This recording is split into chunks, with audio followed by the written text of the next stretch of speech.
you serve on several boards. Sure. How do you select which board you want to be on? Interesting question. You do know that there is a woman's quota, I know. right? So that gives you the privilege of getting those boards approaching you. Having said that, the selection is completely in your hands. I think one of the first things that I look for very strongly is transparency. Correct. And I'm coming at the board from a point of view of area of expertise being something that boards usually are more focused on the financial angles, right? The quarter-on-quarter Correct. results and maybe strategic up to a point. But when it comes to the talent, there is not so much of a conversation as one would like it to be.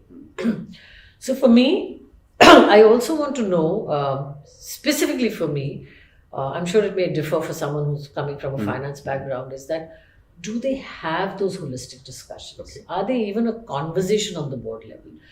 Is the organization looking at the leadership tier? Are they looking at succession planning? Are they looking at continuity in those aspects? Are they identifying those leaders? So if I have my conversation with, say, even a promoter or even the managing director or whatever the powers that be, and if I get the sense that, yes, they're concerned, or there is a modicum of interest there, then I'm willing to talk further. The other thing that really matters to me is transparency. And I think the moment in my conversation, I'm going to ask some straightforward questions. And if I'm going to be hoodwinked around, then I'm uncomfortable. And as a non-executive director, Yes. you have the same fiduciary responsibility as an executive director. So Absolutely. transparency is critical. Absolutely. I was there at Directors Connect at one of these management consulting firms just 2 days ago. And I think that's a question that came up again and again because while I may be very invested, would I want to take on that onerous responsibility?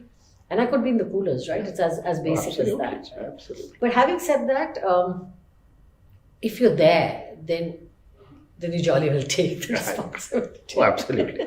You can't Then say you that can't I run didn't away know. from it. Yes, Absolutely. yes. And then it's up to you how you question and that's how the transparency, the questions that you ask, you get the right kind of answers. And if I'm probing, is the issue being skirted? And the ability to make that strong comment on the board, right? I mean, I think that's important. I mean, if there's something that I do not get, and it's only for my clarification, but in that, I would sense a host of things. Very interesting.